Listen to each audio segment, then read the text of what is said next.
ये जो बुक है मेरे हाथ में, इसका नाम है think and grow rich by Napoleon Hill.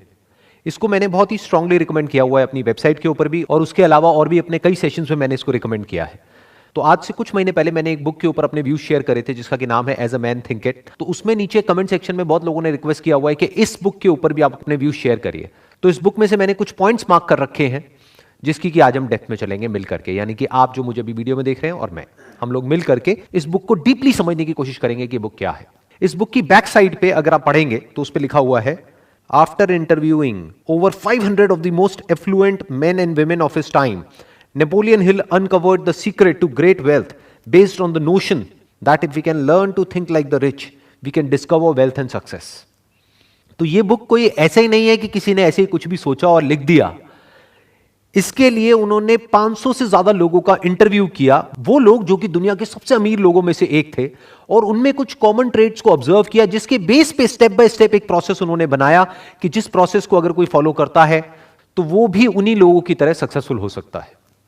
तो इस बुक का जो सबसे इंपॉर्टेंट चैप्टर है वो है डिजायर। उस चैप्टर के एंड में कुछ लाइंस है जो उस पूरे के पूरे चैप्टर को सम अप कर देती है।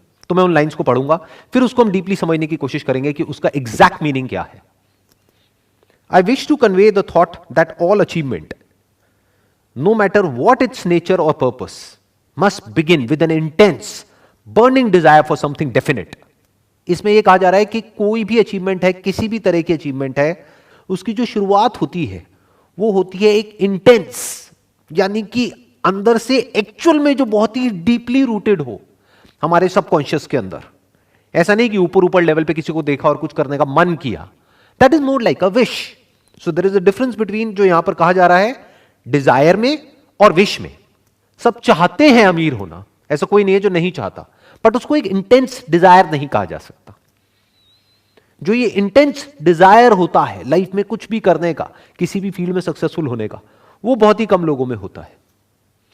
तो वो क्या कह रहे हैं, किसी भी तरह की अचीवमेंट हो उसकी शुरुआत होती है एक intense burning desire for something definite. मतलब वो डिजायर जो अंदर कॉन्स्टेंटली जल रहा हो, ऐसा नहीं कि ऑन ऑफ हो रहा है। ज्यादातर लोगों के साथ ऐसे ही होता है जो मेरे से क्वेश्चंस भी पूछते हैं कि सर जब आपकी वीडियोस देखते हैं तब तो चार्ज अप हो जाते हैं, उसके बाद में पता नहीं क्या हो जाता है। तो हुआ क्या है कि कुछ देर के लिए वो मेरे कांटेक्ट में आए तो एकदम से जोश आ गया, लेकिन उसके बाद में जो वो एक्चुअल में अंदर से है वो चीज ऊपर आ गई। मतलब एक विशफुल थिंकिंग हर एक के अंदर होती है कि हाँ मेरे को इतना पैसा चाहिए, उतना पैसा चाहिए, मुझे ये चाहिए, मुझे वो चाहिए। ये सब क्या है, विशफुल थिंकिंग जो औरों को देख करके हमारे अंदर पैदा होती है। बट एक burning desire for something definite, कि जिनको एग्जैक्टली पता होता है कि उनको क्या चाहिए, ये बहुत कम लोगों के अंदर होता है।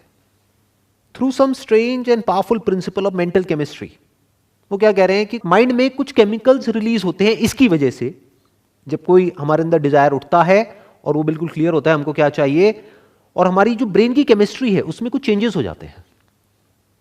अब इसमें हमको कुछ मिस्टिकल नहीं बनाना है, हमको ये नहीं सोचना है कि कहीं से कुछ तरंगे आती हैं, वो उठती है और फिर ये होने लग जाता है, वो होने लग जाता है, ऐसा कुछ नहीं है। इसीलिए उन्होंने क्या वर्ड यहां पे यूज किया, केमिस्ट्री। इट इज केमिस्ट्री, जैसे हमने स्कूल में पढ़ी है, इट इज केमिस्ट्री। केमिकल लोचा होने लग जाता है हमारी ब्रेन के अंदर। इसकी वजह से, उस केमिकल लोचे की वजह से क्या होता है, हम उस डायरेक्शन में भागने लग जाते हैं। जब माइंड में, इसको आप इस तरीके से कह सकते हो कि जब एक इमेज फिक्स हो जाती है, ये डिजायर क्या है बेसिकली, किसी ना किसी इमेज से रिलेटेड है, तो जब वो इमेज फिक्स हो जाती है, डेफिनेट होती है, तो ब्रेन में जो सारे केमिकल्स हैं वो एक पर्टिकुलर तरीके से चलने लग जाते हैं। यानी वो ही केमिकल्स रिलीज होते हैं जो कि उस इमेज को रियलिटी बनाने के लिए चाहिए होते हैं। बॉडी इतनी इंटेलिजेंट है कि वो अपने आप ही ऐसे केमिकल्स अंदर प्रोड्यूस करती है कि आदमी की बॉडी और उसका माइंड उस डायरेक्शन में भागने लग जाता है। फॉर एग्जाम्पल, मुझे रेड कलर की ये गाड़ी चाहिए, ये वाला मॉडल चाहिए, तो इससे क्या होगा, क्या केमिस्ट्री में चेंजेस होंगे ब्रेन की में। देखो आप कहीं भी होगे आपको गाड़ी नजर आने लग जाएगी। आप सड़क से जा रहे होगे, एकदम से दूर से भी कहीं वो गाड़ी निकल रही होगी तो आपको दिख जाएगी। तो बस इतना हो जाता है कि आपकी नजर वहां चली जाती है। जो हमारी नजर एक्चुअल में भटकी होती है, आपको चारों तरफ वही नजर आने लग जाता है। यानी आपका दिमाग फोकस्ड हो जाता है। नहीं तो वैसे हमारे दिमाग में हजार चीजें एक साथ चलती रहती हैं, बट जिस बंदे के माइंड में क्लियर हो जाता है कि मेरा ये डिजायर है और मेरे को इसको अचीव करना है, उसका माइंड एक ही डायरेक्शन में भागने लग जाता है। अब उससे वो चीज मिल नहीं जाती है, क्योंकि उस चक्कर में बंदा फंस भी सकता है अगर बाकी के जो स्टेप्स इसमें बताए गए उसको फॉलो ना किया जाए तो। ऐसा नहीं है कि अगर डिजायर के ऊपर ही हम अपना काम करते रहे तो वो चीज खुद चल करके हमारे पास में आएगी, ऐसा नहीं होता है। उस चक्कर में बंदा फंस भी जाता है। फंस कैसे जाता है? जिसके दिमाग में पहले से ये बैठा हुआ है कि मेरे को ये चाहिए और यही गाड़ी चाहिए, एट एनी कॉस्ट चाहिए और अभी की अभी चाहिए, और वो रातों रात तो मिलेगी नहीं, तो उसको बेवकूफ बनाने वाले भी लाइन से बैठे हैं। वो आएंगे कोई भी स्कीम लेकर के या कोई भी प्लान लेकर के, कुछ भी लेकर के, और उसको कहेंगे तेरे को ये चाहिए ना, ले बेटा तू ये ज्वाइन कर ले, ये कर ले, वो कर ले, उससे तेरा ये हो जाएगा। तो ऐसे बंदों की बेवकूफ बनने की पॉसिबिलिटी भी उतनी ही है जितनी की सक्सेसफुल होने की। आप कह सकते हो 50-50 है। 50% पॉसिबिलिटी है कि वो बुरी तरह से बेवकूफ बनेगा, 50% है कि वो सक्सेसफुल होगा। कब होगा सक्सेसफुल? जब आगे भी जो बातें कही जा रही है उसको भी ढंग से डीपली समझेगा, उसको भी फॉलो करेगा, तब वो सक्सेसफुल होगा। बट अगर सिर्फ यहीं तक शॉर्टकट मारने की कोशिश करेगा तो वो फेल हो जाएगा, उल्टा फंस जाएगा।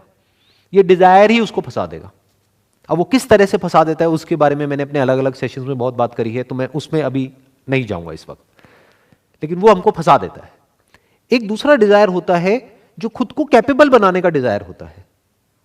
वो डिजायर बड़ा कमाल का होता है। मतलब अगर आप खुद के ही एक बेटर वर्जन को इमेजिन कर सकते हो, जैसे अगर आप बिजनेस कर रहे हो और आपका डिजायर सिर्फ पैसा है, तो there is a strong possibility एक आप गलत रास्ते पे भी जा सकते हो जो आगे जाकर के आपको फंसा सकता है। अब तो कुछ वेब सीरीज भी बन गई है ऐसे लोगों के ऊपर, तो मुझे ज्यादा बताने की जरूरत नहीं है। बहुत सारे एग्जाम्पल्स हैं हमारे पास में जो कि पैसे के चक्कर में फंस गए। तो ये पैसे का डिजायर हमको फंसा देता है, चीजों का डिजायर हमको फंसा देता है, लेकिन खुद को कैपेबल बनाने का डिजायर आपको और डाउन टू अर्थ कर देता है और आपको आजाद कर देता है। पैसा तो आता है ऐसे लोगों के पास में, बहुत आता है, जो अंदर से कैपेबल होते हैं। तो अगर इमेजिन करना ही है तो ये डेफिनेट गोल क्या होना चाहिए? अपने ही एक बेटर वर्जन को इमेजिन कर लेना है। फॉर एग्जाम्पल, आप एक बिजनेस कर रहे हो तो दो तरह के डिजायर हो सकते हैं। एक कि मेरे को इस बिजनेस से अगले 1 साल के अंदर अंदर मान लो 10 करोड़ रुपए कमाने हैं, एक ये डिजायर हो सकता है। दूसरा क्या हो सकता है? मैं ये प्रोडक्ट बेच रहा हूं लेकिन अभी मुझे खुद पता है कि मेरे इस प्रोडक्ट का लेवल क्या है, तो अगले 1 साल के अंदर अंदर मेरे इस प्रोडक्ट का लेवल ये होगा। उसको आप इमेजिन कर रहे हो कि आज मान लो on a scale of 1 to 10 इसका लेवल है 3, 4, आने वाले 1 साल बाद इसका लेवल होगा 9 या 10। नंबर 1। नंबर 2, अभी मेरे को मार्केटिंग की जो नॉलेज है वो on a scale of 1 to 10 1 है, आने वाले 1 साल बाद मेरे को होगी 10। मेरे कस्टमर्स का जो सेटिस्फैक्शन लेवल है आज की डेट में, क्योंकि क्वालिटी अच्छी नहीं है तो सेटिस्फैक्शन लेवल कम है, वो है 2 या 3 नंबर पे, उसको हम बढ़ा करके ले जाएंगे 10 तक।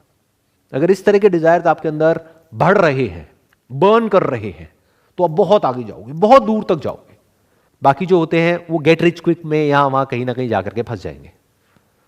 ऐसी बहुत स्कीम्स हैं, बहुत तरह के बिजनेसेस हैं, उल्टे सीधे ये वो लंबी गेम नहीं खेल पाएंगे। अब जो एक चैप्टर है इस बुक के अंदर, that is chapter number 4 on auto suggestion. इसमें कहा जा रहा है this is the medium for influencing the subconscious mind. बिल्कुल सही बात कही जा रही है। सबकॉन्शियस माइंड मतलब क्या है? हमारी आदतें, वो काम जो हम बिना सोचे समझे करते हैं। जैसे जब तक गाड़ी चलानी आपको नहीं आती है तब आप कॉन्शियस माइंड से गाड़ी चलाना सीखते हो, एक बार गाड़ी चलानी आ जाती है तो वो गाड़ी सबकॉन्शियस से चलती है। आप कुछ और सोच रहे होते हो कॉन्शियसली, लेकिन गाड़ी अपने आप चलती रहती है। तो क्या कहा जा रहा है? No thought whether it is negative और positive can enter the subconscious mind without the aid of the principle of autosuggestion. Autosuggestion को एक और तरीके से भी आप बोल सकते हो रेपिटेशन। ऑटो सजेशन मतलब कि हम खुद को सजेशन दे रहे हैं, मतलब खुद ही के माइंड में एक बात को रिपीट करते चले जा रहे हैं। किसी भी स्किल को अगर हमको डेवलप करना है तो उसके लिए क्या चाहिए? Repetition, practice. माइंड के लेवल पे अगर ये जो डिजायर है, अभी वो सिर्फ एक डिजायर है, उसको बर्निंग डिजायर बनाना है, तो उसके लिए क्या करना पड़ेगा? क्या चाहिए माइंड के लेवल पे? Auto suggestion. ऑटो सजेशन मतलब क्या? रेपिटेशन, कि बार बार उसके बारे में सोचना पड़ेगा। तो वो धीरे धीरे कॉन्शियस माइंड से हट करके सबकॉन्शियस में चला जाएगा। फिर क्या होगा? अपने आप ही वो थॉट्स आने लग जाएंगे। बिल्कुल ऐसा है जैसे एक बीज को आप प्लांट कर रहे हो। डिजायर बिल्कुल एक बीज के जैसा होता है, तो बड़े सोच समझ करके वहां पे प्लांट करना होता है। नीम का बीज बो दिया तो उसके बाद में पता नहीं लगेगा, लेकिन जिंदगी कड़वी हो जाएगी। और अगर आम का बीज बो दिया तो जिंदगी मीठी हो जाएगी। तो इसीलिए मैंने कहा कि डिजायर किस तरह का अच्छा होता है लॉन्ग रन में और किस तरह का बुरा होता है, based upon my own experience. कुछ लोग मेरी बातों का कुछ गलत मतलब भी निकाल लेते हैं। उनको ये लगता है जब मैं बोलता हूं कि भाई इस तरह के डिजायर हमारे अंदर नहीं होने चाहिए, तो उन लोगों को ये लगता है शायद मैं जो कह रहा हूं उसकी वजह से उनके पास में पैसा नहीं आएगा या उनका लाइफस्टाइल इंप्रूव नहीं होगा, जबकि मैं ऐसा कभी भी नहीं कह रहा हूं। मैं क्या कह रहा हूं, डिजायर ऐसे पालो जो आगे जाकर के आप फंसो नहीं, पैसा बहुत आएगा। और जो भी कुछ कह रहा हूं, सवाल यह उठता है कि मेरे पास में क्या अथॉरिटी है इस बुक के बारे में बात करने की। जो भी कुछ कह रहा हूं अपने एक्सपीरियंस के बेस पे कह रहा हूं। मतलब मैं आपको कोई समरी नहीं बता रहा हूं इस बुक की, वो तो कोई भी कर सकता है। मैं क्या बता रहा हूं कि मैंने इस बुक को पढ़ा था आज से बहुत साल पहले, मे बी 20 साल पहले, जिसके बेस पे मैंने कुछ समझा, कुछ इंप्लीमेंट किया, कुछ चेंजेस लेकर के आया अपनी थॉट प्रोसेस में, जिसकी वजह से आज मेरी लाइफ एक पर्टिकुलर लेवल पे है। तो क्या कहा जा रहा है, no thought whether it is negative और positive can enter the subconscious mind without the aid of the principle of autosuggestion. मतलब कि जब तक कि हम रेपिटेशन नहीं करेंगे तब तक के कुछ भी नहीं होगा। तो रिपीट करना है, यानी कि जो भी आपका डिजायर है, जो भी आप बनना चाहते हो, जो भी करना चाहते हो, उसको लिखते रहो, उसके बारे में सोचते रहो, उससे रिलेटेड बुक्स पढ़ सकते हैं, उससे रिलेटेड वीडियोस देख सकते हैं। यानी हमारा माइंड एक ही जगह पर फोकस्ड हो जाए कि जो आपको करना है पूरी तरह से वहां पर फोकस्ड हो जाए। फॉर एग्जाम्पल, आपके माइंड में ये डिजायर है, एक बर्निंग डिजायर है एक्सीलेंस को अचीव करने का, जिस भी फील्ड में आप हो उस फील्ड में, तो उस एक्सीलेंस की जो भी डेफिनेशन है, हर फील्ड के लिए अलग अलग है एक्सीलेंस की डेफिनेशन। आप एक डॉक्टर हो तो कुछ और है, इंजीनियर हो तो कुछ और है, लॉयर हो तो कुछ और है, बिजनेसमैन हो तो कुछ और है। जो भी डेफिनेशन है आपकी फील्ड में एक्सीलेंस की, उस डेफिनेशन को पहले क्लियर करो अपने माइंड में, डिफाइन करो अच्छे से, ताकि वो डिजायर डेफिनेट हो जाए। फिर उसको रिपीट करते चले जाओ अपने माइंड में कि this is what I want to become, this is what I want to achieve. अब चैप्टर 6 है इमेजिनेशन के ऊपर। इसमें कुछ बहुत इंटरेस्टिंग लाइंस हैं। The imagination is literally the workshop wherein are fashioned all plans created by people. The impulse, the desire is given shape, form and action through the aid of the imaginative faculty of the mind. मतलब यहां पर क्या बात करी जा रही है कि इमेजिनेशन भी बहुत जरूरी है। हम क्या समझते हैं इमेजिनेशन मतलब क्या, सिर्फ उन लोगों के लिए जो किसी क्रिएटिव फील्ड में है। अरे नहीं, सबको है। अगर आपको कुछ भी ढंग का अचीव करना है तो पहले आपको इमेजिन करना होगा, क्योंकि वो अभी आपकी करंट रियलिटी से बिल्कुल अलग है। फॉर एग्जाम्पल, आप क्रिकेटर हो लेकिन आपका फिटनेस लेवल एक लेवल पर है आज की डेट में, बट कोई क्रिकेटर है जिसका कि फिटनेस लेवल एक अलग ही लेवल पे है। मान लो आपका है 100 में से 10, बट कोई और है जिसका है 100 में से 100। तो वो आपके लिए एक एंड गोल हो गया। तो अपने आप को इमेजिन करना पड़ेगा फिटनेस की उस स्टेट में, जिस स्टेट में पहुंचने में आपको हो सकता है कई साल लगेंगे, और उस इमेजिनेशन को माइंड में रिपीट करना होगा थ्रू ऑटो सजेशन, ताकि वो image, the image of the kind of fitness level you want, externally as well as internally. Internally मतलब क्या, बाहर से तो आपकी मसल्स दिख सकती है, अंदर से मतलब क्या, आपकी कोर कितनी स्ट्रांग है। किसी भी स्पोर्ट्स में या गेम में सारा खेल कोर का होता है। कोर मतलब आप इसको ये भी कह सकते हो, foundation of fitness is core. तो वो बाहर से नहीं दिखता है। तो ये आपका गोल होना चाहिए, और आपके अंदर ये इमेजिनेशन होनी चाहिए कि ठीक है, आज मैं इस लेवल पर हूं, लेकिन मैं अपने आप को इमेजिन कर पा रहा हूं और बिलीव कर पा रहा हूं कि मैं आने वाले 2 साल बाद इस लेवल पर होऊंगा। You must have that imagination powers. नहीं तो आप ये भी कह सकते हो, क्रिकेट में इमेजिनेशन पावर की क्या जरूरत है। अगर आप एक बैट्समैन हो तो सामने से बॉल आ रही है और आपको हिट करना है बैट से, खत्म। नहीं जी, उस बॉल को हिट करने के लिए आपका जो फिटनेस लेवल है वो एक पर्टिकुलर लेवल पे होना चाहिए। तो अपनी जो इमेजिनेटिव फैकल्टी ऑफ माइंड है उसको डेवलप करना होता है, उसके ऊपर काम करना होता है। वो बहुत जरूरी है अगर लाइफ में हमको कुछ भी बड़ा अचीव करना है। इनफैक्ट अगर हम अपने आसपास में कुछ भी देखेंगे, दैट कुड बी एनीथिंग, जो भी आदमी ने बनाया, एक सुई से लेकर के एरोप्लेन तक, वो सब क्या है, आज एक रियलिटी है, बट कभी ना कभी किसी ना किसी के माइंड में वो एक इमेजिनेशन थी, तभी वो रियलिटी बन पाई। अगर किसी के माइंड में वो इमेजिनेशन ही नहीं होती तो पेपर पे उसकी इमेज कैसे बनती, इमेज नहीं बनती तो एक प्लान कैसे बनता उसको प्रैक्टिकली बनाने का। तो everything is an imagination which is there in the mind. और स्पेशली एंटरप्रेन्योरशिप में, बिजनेस में, इससे बड़ी और कोई क्वालिटी नहीं है। क्योंकि द प्रॉब्लम इज कि आपके आसपास में कोई नहीं समझ पा रहा होगा कि आप एग्जैक्टली क्या सोच रहे हो और आप क्या करने वाले हो। किसी को समझ नहीं आने वाला, जिसको आप बताओगे वही आपके अगेंस्ट हो जाएगा। तो आपकी इमेजिनेशन पावर्स इतनी स्ट्रांग होनी चाहिए कि आप वो देख सको। मतलब that imagination must become like a vision for you, जो औरों के लिए सिर्फ एक इमेजिनेशन होगा, मतलब एक ख्याल होगा। किसी और को आप बताओगे तो वो कहेगा क्या ख्याली पुलाव पका रहा है, मुंगेरी लाल के हसीन सपने। बट आपके माइंड में क्या हो जाना चाहिए, वो इमेजिनेशन एक विजन की तरह हो जाना चाहिए कि आपको साफ नजर आ रहा हो कि आप आंखें बंद करो और आपको साफ नजर आ रहा हो कि आने वाले 5 साल बाद क्या होने वाला है, कि दुनिया किस डायरेक्शन में जाने वाली है। इसको एंटरप्रेन्योरशिप बोलते हैं। अब जैसा मैंने अभी थोड़ी देर पहले कहा था कि इसमें सिर्फ डिजायर से कुछ नहीं होगा, ऑल्दो डिजायर सबसे इंपॉर्टेंट है, यानी बिना बीज के कुछ नहीं होगा, लेकिन सिर्फ बीज से भी कुछ नहीं होगा। यह बात समझने वाली है कि उसके साथ साथ में और भी बहुत कुछ करना पड़ेगा। खाद डालनी पड़ेगी, पानी देना पड़ेगा, लैंड को आइडेंटिफाई करना पड़ेगा कि वो सॉइल उसके लिए ठीक भी है या नहीं है उस तरह के बीज के लिए। तो ऐसे बहुत कुछ करना पड़ेगा। तो और क्या करना पड़ेगा जो बहुत इंपॉर्टेंट है, या किस वजह से लोग आगे नहीं बढ़ पाते हैं। चैप्टर नंबर 8 है डिसीजन के ऊपर। इसमें क्या कहा जा रहा है, accurate analysis of over 25,000 men and women who had experienced failure disclose the fact that lack of decision was near the head of the list of the 30 major causes of failure. 30 वजह जो इन्होंने ढूंढी, निकाली failure की, कि जिस वजह से लोग फेल होते हैं, उस लिस्ट में सबसे टॉप पे जो है that is lack of decision. This is no mere statement of a theory, it is a fact. Procrastination, the opposite of decision, is a common enemy that practically everybody must conquer. अब क्या कहा जा रहा है यहां पे, सबसे बड़ा चैलेंज क्या आने वाला है, प्रोक्रेस्टिनेशन। मतलब क्या कि हम टालते रहते हैं, lack of decision. And life is all about a decision. Life क्या है अगर डिसीजन नहीं है तो, हर कदम पे एक डिसीजन, और डिसीजन ना लेना भी अपने आप में एक डिसीजन है। तो यहां पर क्या कहा जा रहा है, लैक ऑफ डिसीजन, कि हम सही टाइम पे जब सही मौका होता है तब सोचते रह जाते हैं, फिर वो मौका हाथ से निकल जाता है,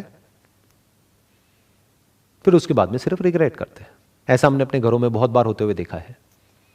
बड़े बूढ़े जब बैठ करके बात कर रहे होते तो क्या बातें कर रहे होते हैं, उस टाइम पे मुझे मौका मिला था ये करने का, अगर कर लिया होता तो मैं आज पता नहीं कहां होता, तो क्यों नहीं किया।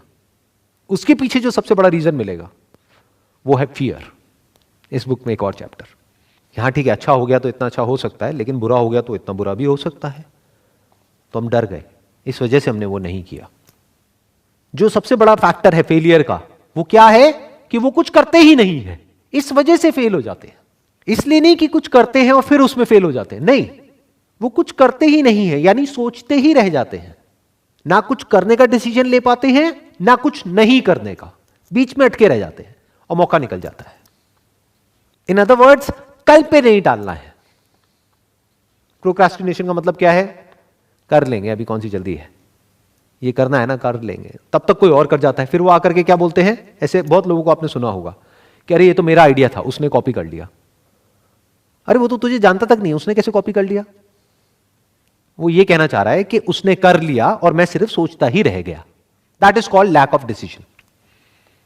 इन सिंपल वर्ड्स, कि मतलब मैं करने के बारे में सोचता रहा, लेकिन कोई और था जिसने सोचा, या ये कह लो हजारों लाखों लोगों ने सोचा, लेकिन उसमें से कोई एक था जिसने सिर्फ सोचा ही नहीं, किया भी। यही डिफरेंस होता है सक्सेसफुल लोगों के बीच में और वो लोगों के बीच में जो सोचते रह जाते हैं। अब इसमें एक और पॉइंट है चैप्टर 9 के अंदर जिसके ऊपर बहुत ज्यादा एम्फसाइज किया गया है, that is persistence. The basis of persistence is the power of will. मतलब क्या कह रहे हैं, परसिस्टेंस कहां से आता है, विल पावर से, कि हमारे जो अंदर की विल पावर है that must be strong enough, कि जब सब कुछ हमारे अगेंस्ट चल रहा हो उस वक्त भी हम आगे बढ़ते रहें, क्योंकि ऐसा तो होगा ही। बिल्कुल जैसे मौसम बदलता रहता है ऐसे ही लाइफ में होता है। सब कुछ हमारे फेवर में नहीं हो सकता ना हमेशा। जितना बड़ा आप कुछ अचीव करना चाहोगे, क्योंकि यहां पर उसी की बात करी जा रही है, जितनी बड़ी सक्सेस अचीव करना चाहोगे उतने ही बड़े ऑब्स्टेकल्स बार बार बीच में आएंगे। उसके बावजूद भी अपनी विल पावर के बेस पे अगर आप आगे बढ़ सकते हो तो आपके अंदर वो क्वालिटी है जो कि बहुत इंपॉर्टेंट है लाइफ में आगे बढ़ने के लिए। मतलब क्या, कि चाहे कुछ भी हो रहा है आगे बढ़ते रहना है। बिल्कुल जैसे मैंने अभी मौसम का एग्जांपल दिया, यानी कि मौसम कैसा भी है, कभी बारिश आ गई, आंधी आ गई, तूफान आ गई, ये आ गई, वो आ गई, कुछ भी हो रहा है आगे बढ़ते ही रहना है, रुकना नहीं है। तो आदमी के अंदर ऐसी विल पावर होनी चाहिए कि come what may, I will not give up under any circumstances. That is called persistence and that is by far the biggest quality in life. Not just to be successful in life but in any sphere of life. चाहे आप एक student हो, चाहे business कर रहे हो, चाहे job कर रहे हो, चाहे कुछ भी कर रहे हो, परसिस्टेंस तो चाहिए ही। क्योंकि जिसकी छोड़ने की आदत पड़ जाएगी ना, कि जरा सी प्रॉब्लम आई, छोड़ो ना, क्या करेंगे, वो छोड़ता ही रहेगा जिंदगी में, वो भागता ही रहेगा। वो भगोड़ा बन करके रह जाएगा। और जिसकी आदत हो गई फेस करने की, वो फिर हर सिचुएशन को फेस करेगा, और फेस करके ही तो आगे बढ़ा जा सकता है। कई बार लाइफ में ऐसी सिचुएशंस आती हैं कि उसको बिना फेस करे आप आगे बढ़ ही नहीं सकते। आपका जो सबसे बड़ा डर है वो आपके सामने है, बट बिना उसको कॉन्कर किए आप आगे नहीं बढ़ सकते। यानी जब आपका माइंड, आपकी बॉडी, आपकी फीलिंग्स, आपके इमोशन सब आपको डरा रहे हैं, आपको आगे बढ़ने से रोक रहे हैं, फिर भी अंदर से आप अपनी स्ट्रेंथ को गैदर करते हो और कहते हो नहीं, करना है तो करना है। That is will power. Against all odds आप अगर चलते रहते हो, दैट इज विल पावर। फिर ये बुक में जो भी कहा जा रहा है, थिंक एंड ग्रो रिच, फिर अमीर एक बहुत छोटा वर्ड है आपके लिए, क्योंकि फिर जो आप कर सकते हो वो पैसे से बहुत बड़ा है।